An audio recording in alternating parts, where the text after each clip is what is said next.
All right, so we're starting physics today, and we're going to start out just looking at what is probably the most important part of physics, and that's energy, because nothing happens without it. Okay? Energy is kind of the start of all things. So we're going to look at kind of what energy is a little bit, the different types of energy, the different groups that energy can fall into, okay, all of those things, and kind of exactly how energy makes things go. Okay, that's what we'll be looking at today. So, simple example of energy being converted from one form to another would be what you see in the picture here. Okay, we have a group of people doing the Inuit blanket toss. Okay, the Inuit blanket toss was, it's kind of ceremonial now, but back a long time ago, it was actually used to help them hunt caribou. Okay? Because in the Arctic tundra where they live, there's no trees, there's no hills, there's no mountains, there's nothing that can give you a perspective beyond the horizon. So it's hard to kind of sneak up on your prey.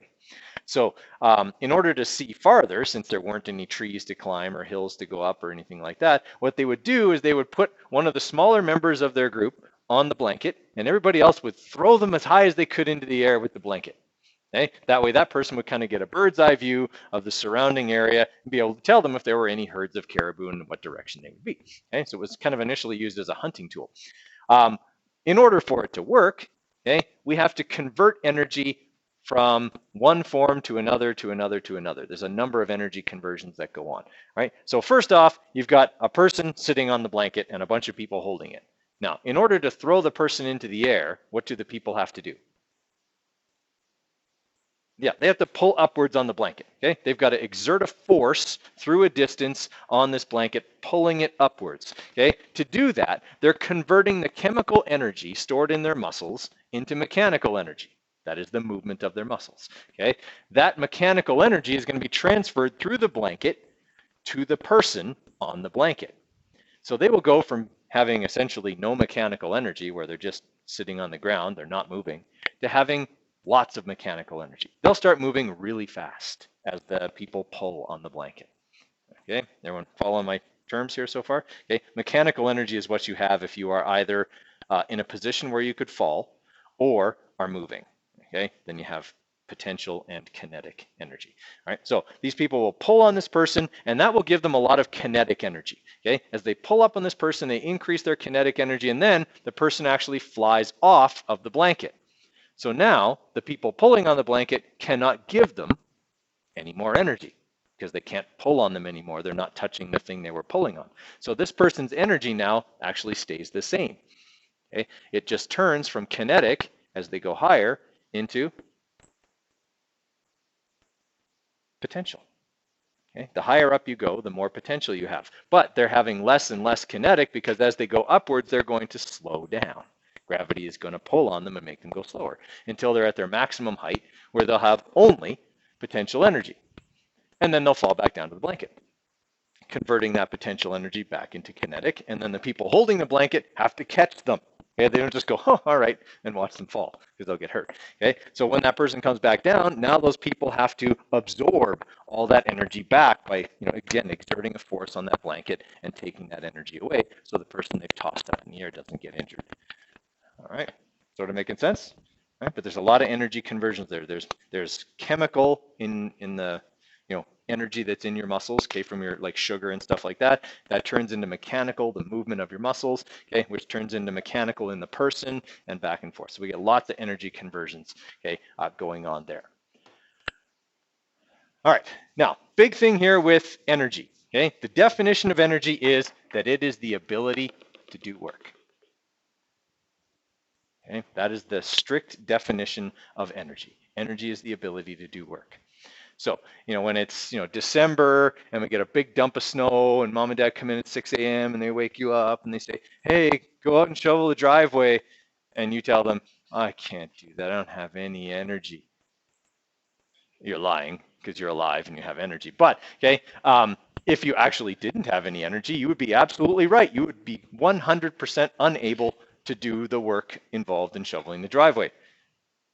you'd be dead, but you wouldn't obviously then be able to shovel the driveway either, right? So if you don't have energy, you can't do work, okay? You have to have one to do the other. Now, the problem with energy was you can't see it. You can't really measure it, okay? You can't hold it in your hand. So it was hard for scientists to explain this idea because it was very abstract. Okay? It wasn't something that they could, just hand over to somebody. Look, I got some energy. Here you go. Okay? It wasn't like that. It's not a solid material. Energy isn't matter. Okay? Matter and energy are two different things. Energy doesn't have mass. Energy doesn't take up space. Okay? Matter does, but energy doesn't. So it was really hard for scientists to explain exactly what energy was, especially since it could do a lot of things that matter couldn't do. Like it could easily pass from one thing to another without any evidence of how it did that. Okay? Things could absorb it, things could get rid of it, and you can't really, and they wouldn't change their mass. Whereas, like if I did a whole bunch of work and work was matter, I would weigh less after I was done the work. Okay? And that wasn't the case. Okay? When people did a bunch of work, they didn't necessarily weigh less after. Okay? So there was this inability for people to really put on paper what energy was. Okay? So it took a lot of experimentation and design and things like that to get an idea and an explanation of what energy really was. Okay? So what we're going to look at right now are the different types of energy, okay, that we might see or experience. We're going to start with the one that's probably most common for us, and that's chemical energy. Now, chemical energy is a type of potential energy. Okay? That is, if I have a bunch of gasoline, okay, it's got a lot of potential energy in it. If I light it on fire, it'll get hot. Okay? But just gasoline by itself isn't going to do anything until it's ignited. Okay, so it's a form of potential energy. It will release energy when it is activated. Okay, so potential energy, any type of potential energy essentially needs something to activate it, and then it quickly turns into other kinds of useful energy or active energies. Okay, so for chemical energy, what we have is, I'm just going to erase my poor diagram here. Okay, chemical energy is the energy that's stored between the bonds in a molecule. Okay, so what I've drawn here is a propane molecule, C3H8. Okay, so this is what you would, if you turned on your barbecue, okay, this is what you'd be burning. Right? When you burn propane, what you're doing is you're breaking all of these bonds. Okay, because in the reaction, in the combustion reaction that causes this to happen, okay, we see that we get carbon bonded to oxygen. It wasn't bonded to oxygen over here, okay, and hydrogen bonded to oxygen. It wasn't bonded to oxygen over here. So what's happening is every single spot where an atom is bonded to another atom gets broken. And every time one of those bonds gets broken, energy gets released in the form of heat and light. Okay? So the bigger the molecule is, the more potential energy it has. So propane has, a fair amount of energy, but the stuff we put in our cars, octane, has more. Okay, because it's a bigger molecule and there are thus more bonds to be broken. So that's what chemical potential energy is. It's the energy stored within the bonds of any molecule. Okay, when we break those bonds, we release the energy. Okay? Now, people kind of realized that, when you burn things, you got heat, okay, but they didn't really understand kind of how that all worked. So it took some early experiments by the alchemists, okay, we talked about them back in chemistry, okay, to find these hidden secrets, they called, within the chemical reactions, okay. So what they did, okay, is they found that certain fuels provided more heat than others, right? So if I took, let's say, 5 kilograms of wood and 5 kilograms of coal, I would get way more heat out of the 5 kilograms of coal than I would out of the 5 kilograms of wood, okay? Which means that coal is more energetic than wood, okay? It has more potential energy in it per kilogram than wood does, okay? And they kind of realized that this was what was going on, and that was a guy named Antoine Lavoisier, okay? The guy who came up with the scientific method. He actually is also responsible for this, okay? What he did is he took different substances and he burned them all. He was not a pyromaniac, He was doing this experimentally. Okay, and he found that he just measured how much heat was essentially gained from that by heating water. Okay, and seeing what temperature he could get the water to by burning each thing. Okay, so the chemical reactions would produce different amounts of heat. So with that discovery, chemists and physicists shared a common interest, okay, in the heat. So when wood burns, and also when coal burns, okay, the cellulose molecules, the energy in them is released and it turns into heat. Okay, so chemical energy, and you'll want to underline this part here. Chemical energy is the potential energy stored in the chemical bonds of compounds. So the food you eat also contains chemical energy that your body breaks down, okay, and then uses for energy later. Now, are some foods more energetic than others? Absolutely. Okay. Your most energetic foods would be your fats and your carbohydrates. Okay. They contain way more energy than any of the others. Your like fruits and vegetables, especially the vegetables, if they're green and leafy, tend to have very low amounts of useful chemical energy in them, right? Which is why they're popular foods if you're on a diet. They fill you up, but they don't give you a lot of calories, okay? Whereas French fries give you lots of calories because they're starchy, so they got lots of carbohydrates. They're deep fried in fat, so they're soaked in fat, okay? They've got the two high energy molecules in them, okay? Protein, like meats and stuff like that, okay? Protein is actually a lower end in terms of energy because your body has to expend energy to digest it. Okay, it doesn't digest as easily as everything else. Okay, so chemical energy makes sense. All right. Next one, electrical energy and magnetism. So we group electricity and magnetism together because they can cause each other. Okay, electricity can have magnetic effects and magnetism can have electrical effects. Okay, and we'll kind of look a little bit at that here as we go along. All right. In terms of electrical energy, okay, electricity, if it's going to do anything, has to do what? Yeah, it's a cycle or flow. Okay, as soon as we open a circuit, the electrons can't flow through, and the whatever device is attached to it turns off.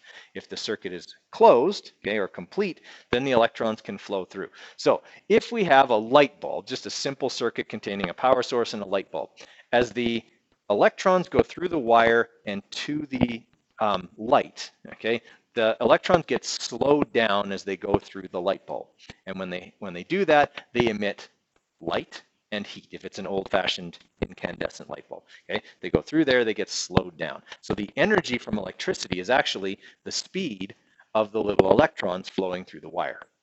Okay, anything that slows them down is going to convert their kinetic energy into other forms of energy. So if it's your hair dryer, it's converting it into heat and movement. Okay, if it's like I don't know, a television set, then it's turning it into light and sound and other things. Okay, so the energy of those electrons gets essentially stolen by whatever the device is, and then it goes back. Whatever is still there, the electrons keep going through, but they're slower on the other end. Okay, they go back into the circuit and keep flowing. Right? If it's a plug-in, then they get sped up again, or fresh electrons come through and they're moving at a high speed. If they're going back to a battery, okay, eventually what will happen to the battery? What happens to all batteries? They die, right? Okay, and they die because as the electrons come back in, they're slower.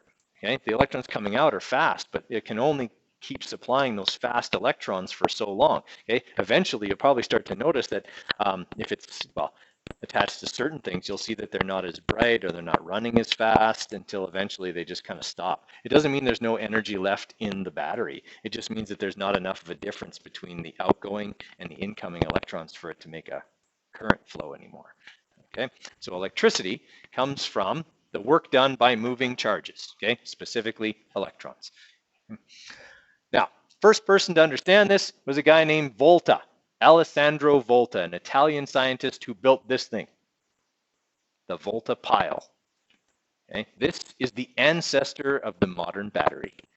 Okay, so if you use like AAA, AA batteries, this is the modern ancestor, or they are, okay, that is the ancestor of them.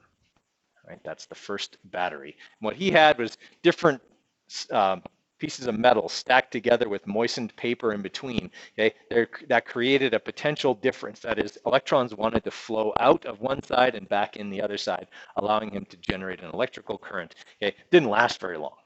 Right, this thing didn't. It wasn't able to power anything for more than a couple of minutes before the potential difference was gone. But it worked. Okay, gave them an idea on how that could be improved upon. Right? Now we know we can make batteries that can last for hours and hours and hours on a constant drain. Okay? We just use better chemicals. They don't have to be wet. Okay, the batteries we use are dry cells, so they use dry chemicals. Okay? Yeah, so he used this to dry or device, and it constituted the first battery. So make sure you know who Alessandro Volta is, okay, and that electrical energy is the work done by moving charges.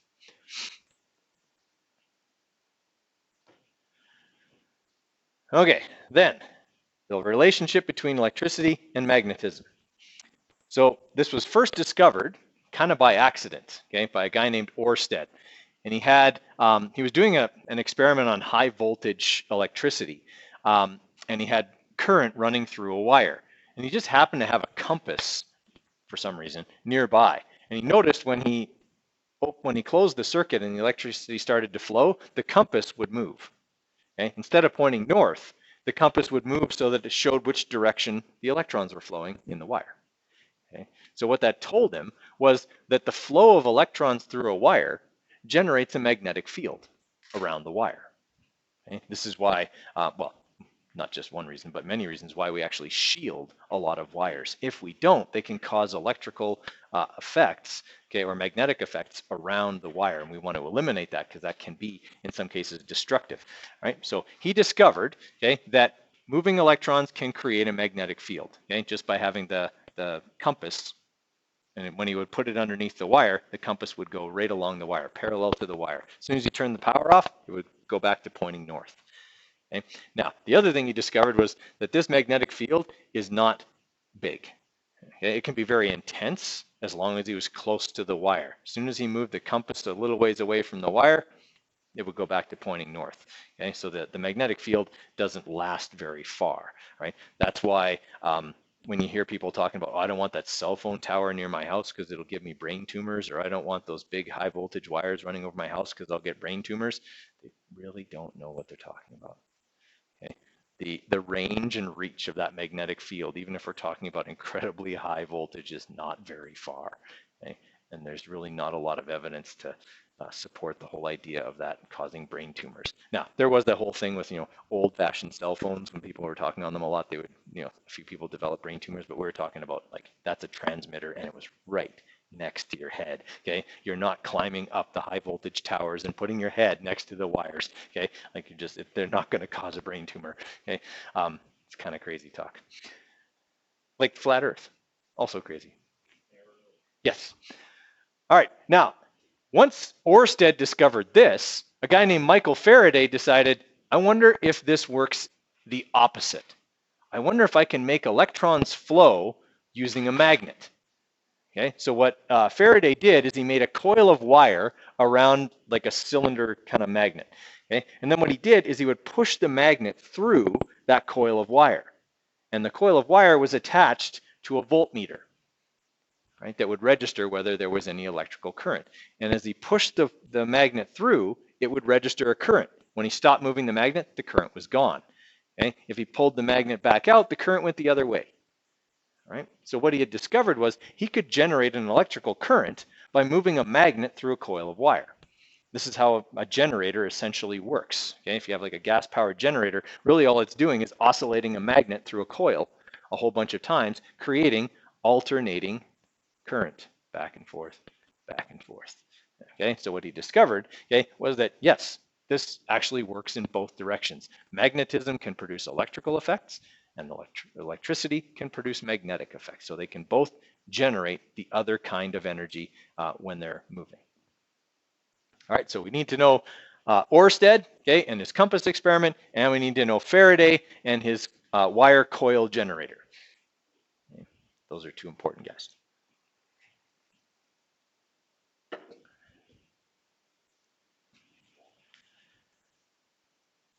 All right, now, most of our energy still comes from chemical energy, that is the burning of fossil fuels. So naturally, we want to have some way, if we can, to turn heat directly into other forms of energy. Okay? Unfortunately, that conversion is not very efficient. If we're trying to convert, let's say, heat directly into electricity, that conversion is highly inefficient. It can be done, but it's not generating very much power, right? Instead, what we typically do to generate electricity is we burn fossil fuels and use them to heat water, and then the water turns to steam, and the steam turns a turbine. Okay, in fact, that's how the bulk of all electricity in Alberta is generated. Okay, coal-fired electrical generation plants are what generate probably well over 90% of the Alberta power grid. Okay, it's all nice to think, we got solar energy and we got the wind farms in Pincher Creek, but they don't really contribute a whole lot, okay, to the power grid. Okay, so the first person to realize that you could actually convert heat directly into electricity, okay, was a guy named Seebeck, Thomas Seebeck. Okay, and he built this device, kind of copying Ørsted's thing, okay, with the compass needle. So what he had was this bar of iron, okay, right here, and then he had a piece of copper kind of welded to it, okay, and then he had the compass needle inside. Now, what can happen here is different metals conduct heat differently and heat up at different rates. So by heating this piece of iron here, okay, the heat would travel through, but heat travels through copper, and so does electricity, through copper way more easily than it does through iron. So by heating this, he would actually get the electrons and the molecules moving enough that an electrical current would flow through the copper and then come back through the iron, okay? And what that would create was the magnetic field. So the compass needle would shift to go parallel to the copper once he got it hot enough, right? So he proved that, yes, I can make electricity directly from heat, but it's not very efficient. Okay? We don't use this for very much. We use it for circuit breakers. Okay? How many people have ever had like a circuit pop in their house and they had to go downstairs and flip the breaker? Okay, so what that does, what a circuit breaker does essentially is once it gets hot enough, okay, there's a small electrical current that'll be generated that'll pop the circuit open, okay, and then you have to go back down and close it, right? Prevents you from having a fire because the wires in your house get too hot, okay? Because if your wires in your house carry too much electricity, they'll heat and they'll start a fire. We used to use fuses for that, but people didn't like always having to come back and put in a new fuse because the fuses would burn out. Okay, a circuit breaker is much easier and much more reliable.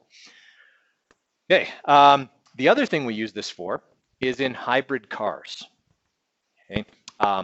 In hybrid cars, they will put thermocouples. That's what this thing is. Okay, something that turns heat directly into electricity. They will put those in the brake rotors of an electric hybrid vehicle. That way, when you apply the brakes and the brakes get hot, they actually will generate a small electrical current that will help to recharge the batteries. So it's trying to recover some of the energy that would otherwise just be turned into heat and lost to the environment to try and make the car a little bit more efficient. So putting on the brakes can actually partially charge your batteries. It doesn't get all the energy back because, like we said, it's not very efficient, but it's some. Okay? And so it's a way to recover some of the lost energy, okay, back to the battery. Okay. All right. Nuclear and solar energy. So for a long time, people looked at the sun and went blind because you shouldn't do that. No, they didn't. Okay, so they looked at the sun and they said, it's hot, it's warm, okay, and it was orange and yellow, and so they figured it was just a big fire. Big fire. I mean, really, they didn't know better, and it is actually a really big fire, but it's not the kind of fire they thought it was. Okay, for a very long time, people thought the sun was a chemical fire. So there was some sort of fuel, it was burning in the presence of oxygen just like it does on Earth. Of course, we know now that's not the case because a real fire can't burn in the vacuum of space. Okay? The other problem with that is that if that was true, the sun would only last about 5,000 years before it would have burned up all the fuel. Right? So the source of energy for the sun is not a chemical fire, it's a nuclear fire. Okay? And it's the nuclear fire of nuclear fusion. Right, we talked about this back in Unit 1 as well. There's two types of nuclear energy. Fission, where you break the molecule or break the atoms apart, and fusion, where you force them together. Right? Now, the sun is incredibly massive. Okay, to give you some idea, this is the mass of the sun. Okay, go ahead. 1.99 times 10 to the 30 kilograms. Okay, that is huge. That is more than everything else in the solar system combined and then multiplied by several million. Okay, so yeah, it's huge in terms of mass. Okay, this by comparison is the mass of the Earth. Right, many million times smaller, okay, than the sun. So because the sun has so much mass, okay, it causes a massive gravitational pull. Okay, the more mass you have, the more gravitational pull you exert. You and I actually exert gravitational pull. It's just so incredibly puny that the Earth completely overrides it. Right? Even in space, if I was a long way away from the Earth, my gravitational pull couldn't pull a piece of dust towards me. Okay, I just don't have enough mass. But when we're talking about something like the Earth or the sun, we're talking about huge amounts of gravity. The sun has so much gravity that it forces hydrogen atoms together. Okay, they essentially get crushed together to form a single helium nucleus. So 3 hydrogen atoms coming together to form a single helium nucleus and releasing ungodly amounts of energy. All right, so that's the energy for the sun, is this hydrogen fusion reaction, and that'll go on happily for several billion more years. Okay, sun's been burning for almost 5 billion years. It's going to continue to burn for billions of years yet. Okay, eventually it'll run out of hydrogen.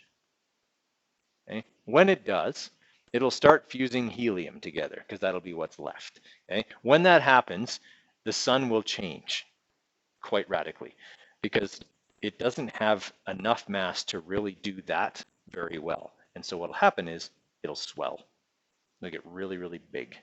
Okay, it'll become a kind of a red giant. Okay, it'll swallow up Earth. Okay, the first 3 planets will get swallowed up. That's how much bigger it will get. It won't be any more massive, but it'll be bigger. Okay? And then eventually it will run out of helium to fuse. And when that happens, it'll just collapse. Fusion will stop because it just has run out of fuel. Our sun doesn't have enough mass to become a black hole or go supernova or do anything exciting. It'll just cool off and shrink back down and become a little white dwarf. Okay, and that'll be the end of it. Okay, then our solar system will become a very cold place. All right, big stars that are way more massive, millions of times more massive than our sun, when they run out of fuel, they go supernova because they swell up and then they forcefully collapse. And when they forcefully collapse, they rebound, and that becomes the supernova. And then the remnant can become a black hole, supermassive core of that star that gets left over. Okay? It's no longer carrying out any fusion, but there's still tons of mass there. Okay? And it'll just continue to collect mass, okay, as time goes on. Right? In fact, last week, they got the first ever pictures of a black hole.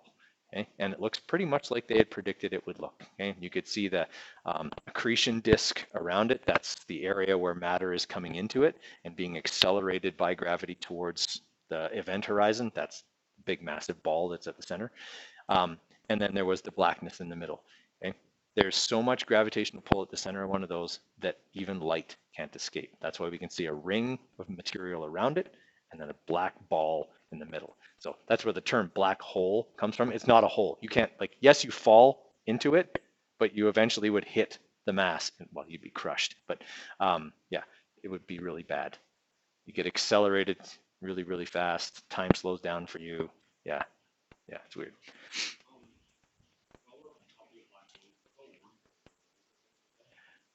I don't know. It's pretty theoretical physics, the whole wormhole idea, and it goes along with black holes. Like if you accelerated towards a supermassive black hole, would you go fast enough that you would be able to tunnel through space and time? I don't know. I don't know.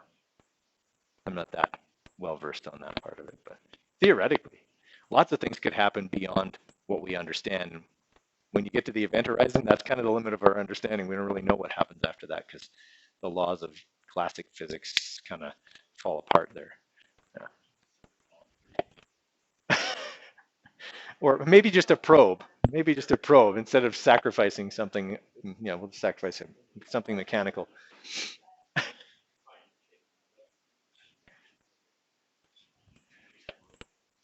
Yeah. All right. So, like we said, solar energy results from the hydrogen-hydrogen nuclear fusion reaction. Obviously, we have nuclear fission as well, okay, where we break atoms apart, and both of those do release energy.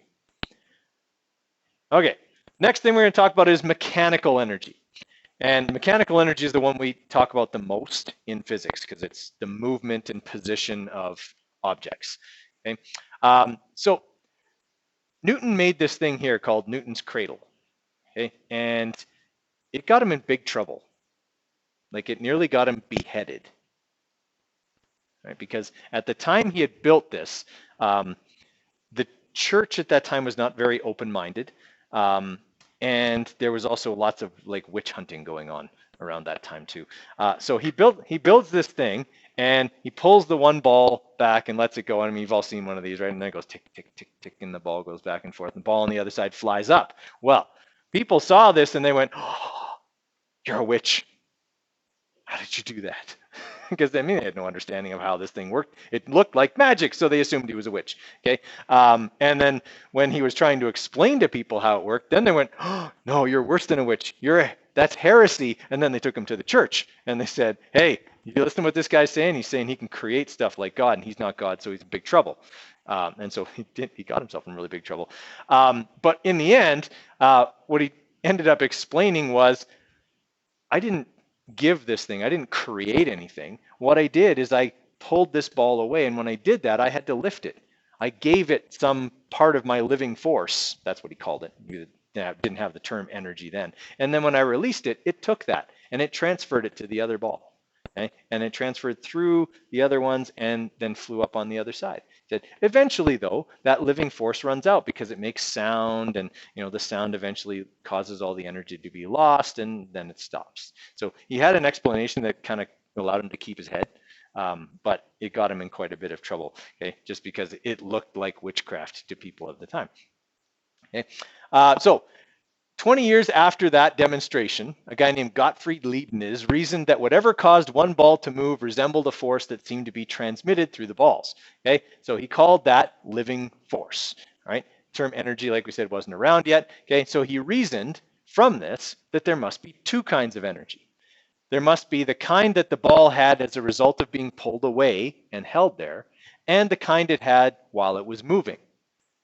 Because it could only really do something while it was moving, but it couldn't get moving unless someone had moved it away. Okay? So he said, then there has to be kinetic as well as potential energy. All right? So anything that's moving has kinetic energy. So flowing water, okay, wind, okay, a ball rolling along the floor, those all have kinetic energy. Okay? Any object raised above the Earth's surface that could fall has gravitational potential energy. That's why it takes work to lift something. Okay? When you lift it up, it now has the ability to do work because it's off the ground, and if you drop it, it'll fall. Okay? And it'll hit whatever's underneath it. That kind of makes sense?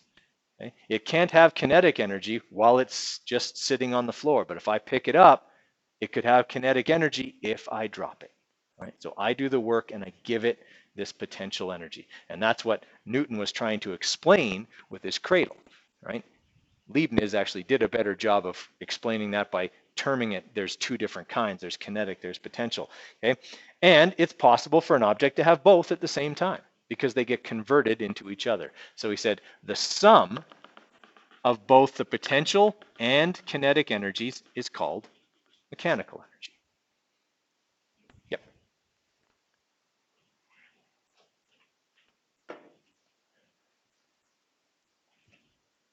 Actually, you know what? I'll give you guys about a 3-4 minute break here, okay? Because I've been talking constant. So I'll give you a 3 or 4 minute break, and then we'll pick up. Okay, now heat and energy. This is the big one because, as we said, those are the two. Heat is the most common form of energy. All other forms of energy eventually become heat or are converted into heat because heat is the lowest form of energy. Okay, I mean, just by like rubbing your hands together like this, you get heat actually fairly quickly, right? Just from the friction between your hands, right? Well, it's the same thing when we're generating electricity. Okay, even with a wind farm, as a wind turbine turns, it's going to make some heat. Okay, all things make some heat as they run. So it's kind of this very common form of energy, and be good if we understood how it worked, and if we're even better, we're able to use it to make something, to make other energy forms that are more useful. But because it's the lowest form of energy, it's not very efficient to turn it back into other kinds. All right, so 1750, okay, we got a guy named Joseph Black. Okay, he discovered, and this is not rocket science, okay, but he discovered that when you placed a cup of hot water, okay, when a cold object was placed in a cup of hot water, eventually the cold object got warm. Yes, again, it's not earth-shattering, but I mean, no one else had really put this on paper. Okay, he suggested that the reason for that was that heat was a fluid. Okay, and again, this goes back to it was hard to understand what energy was because energy wasn't matter. Okay, we understood how matter worked. Matter could go from one place to another, but energy seemed to go through matter. It seemed to flow easily from one thing to another. So he said it's this invisible, weightless fluid, which, that's really convenient. You can't really explain it, so you just call it an invisible fluid. But that's what we had, okay, called caloric. And it could flow from hot objects to cold objects, but not the other way. Okay, he understood that hot objects had something that cold objects didn't, right? And they could give it to them, right? So it was this fluid that could flow from a hot object to a cold object. Okay? So his observation on the flow of heat became one of the principles of thermodynamics. Okay? In fact, the second law of thermodynamics says that energy always flows from the high energy object to the cold energy object. So he actually came up with the second law of thermodynamics. Okay, so while he was trying to perfect his caloric theory for heat, other scientists were reviving the theory of atomic motion. So it's when you heat something up, the atoms move faster. Okay, and they suggested that the movement of atoms within a substance determines the thermal energy of the substance, and they were right. Okay, the hotter something is, the faster the molecules or particles in it are moving. That's what a thermometer measures. Okay, if I put a thermometer in, ice water, the molecules are not moving very fast. So they don't run into the thermometer very often or with very much force. But as I heat that water up, those molecules move faster. And so when they collide with the thermometer, which they do more often, they also hit it with more force, causing their energy to be transferred to the thermometer and causing the alcohol inside to rise and expand. Okay, everyone follow me on that? So what they're really measuring is how much the molecules are moving. When the molecules run into that thermometer, okay, they transfer their energy to it, and that can cause the alcohol inside to expand. Okay. All right, so the transfer of thermal energy from one object to another is heat. So that's really important for us to know. Heat is actually not a form of energy, it's a transfer of thermal energy. All right, so we'll have to break a bit of a habit there in that we've always used the word heat to describe thermal energy, when actually heat is the transfer of thermal energy. We feel it when it's moving from one thing to another, right? We don't feel heat, we feel the transfer of thermal energy from one place to another. Okay, now, another person with heat and mechanical energy, okay? So there had to be some relationship between moving objects and heat, because we discovered very quickly that moving objects could generate heat. Okay, we knew that very, very quickly on. So this guy named Benjamin Thompson, who later changed his name for some reason to Count Rumford, okay, he went to Bavaria and he became the Minister of War there. Okay, the job of the Minister of War is to oversee the production of weaponry. At this time specifically, that was cannons. Okay, so he worked in this factory where workers would bore out these big brass cylinders that would become the cannon. Now, to bore them out, they essentially had drills, all right? But they weren't electrical because that wasn't around. So they were hand-operated drills, and they would drill through and bore out these cannons, bigger and bigger and bigger. Well, the cannons got wickedly hot while they were doing this because there's a lot of what? There's a lot of friction, okay? When you use a drill, anything you drill through gets hot. The bit gets hot, okay? All of that stuff gets hot because of all the friction that's there. So what the workers had discovered was that they could boil water on top of the cannon they were boring. Okay? So they also invented the coffee break. So they would put a kettle on the cannon they were boring out and go to work. And after a while, the water in the kettle would be boiling and they'd make tea. Okay, that was so once they'd worked long enough to boil the water, they could have a break and they could have tea. Okay, that was how the coffee break was invented. Okay, but it was from all this friction that was in there. So they also had to be very careful. You couldn't just go, oh, it's break time and lean on the cannon, right? Because you'd burn yourself horribly because the cannon would be that hot. Okay, and sometimes they could even get it to like glow. Okay, with the heat of the drilling out of this process. All right, so what he discovered was that mechanical energy and heat were related in that mechanical energy could cause heat to be generated. Okay? Now, Thomas Young also discovered that mechanical energy was related to this kinetic and potential energy of moving objects. Okay? And that led to our current definition of energy, which is the capacity to do work. We highlighted that and wrote that on the first page.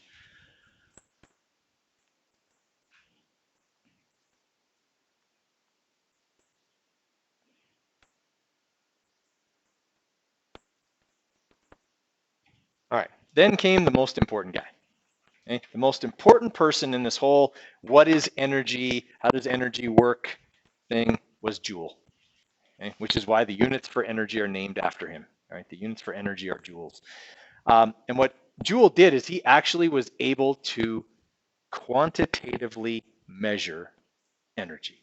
Okay? He was able to show mathematically that something had it to start with and transferred it to something else. There wasn't this qualitative, well, that thing got hotter, it must have been because of this. He was actually able to mathematically prove that the energy from one thing went to another. And he did that by a couple of very smart experiments. Okay? So his first experiment was actually the falling block experiment. Right? So what he did is he had these two blocks, and one of them he could move away. They were on rods here. Okay, so it would pivot away and up. Okay, and what he did is he calculated how much work it took to move that block up to that position.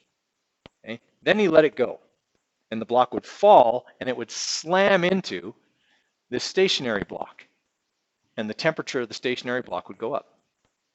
And he was able to calculate how much energy the stationary block received. The only place that energy could come from had to have been the falling block. And the falling block got its energy from him when he lifted it up. So essentially, he took Newton's cradle and he made it work mathematically. And he was able to actually calculate and prove mathematically that, yes, I gave energy to this thing, and then it gave it to this thing. Right? Further to that, he designed this experiment here, okay, between potential energy and heat. So he had these masses on pulleys attached to this container that had a pulley on the top. Okay? So there was a thermometer in here, and this was filled with water. These little fan blades would turn as the masses fell, right? And as they fell, they would turn, and the temperature of the water would go up. Okay, just because of the friction between those little blades that were inside, okay, would cause the temperature of the water would go up. So he was showing mathematically that mechanical energy and heat were related, and that there was such a thing as potential energy. Okay, even though the masses weren't initially moving, they still had energy because the only place that heat could come from was from those objects before they started to fall. Right, so he was the one who kind of showed that for sure to be true mathematically. Okay. All right. Questions on what Joule did? Okay, so proved mathematically, okay, that potential energy, mechanical energy was a real thing. Okay, another guy before Joule was Sadi Carnot. He performed experiments to transform heat into mechanical energy, and he observed that transformation could only occur when the thermal energy flowed from a hot object to a cool object. So he followed that whole idea there. Okay, and then it was Joule after that who did all the mathematical proof. All right, so on this page, I would like you guys to answer the circled questions. So 2, 3, 4, 6, 9, 12, 13, and 14, okay? All that stuff is basically in the notes, okay, or in the package previous to this. Some of it you have to come up with on your own, okay? But most of the stuff you need is in there. All right, so I'll give you some time to do that, and then we will go over them together.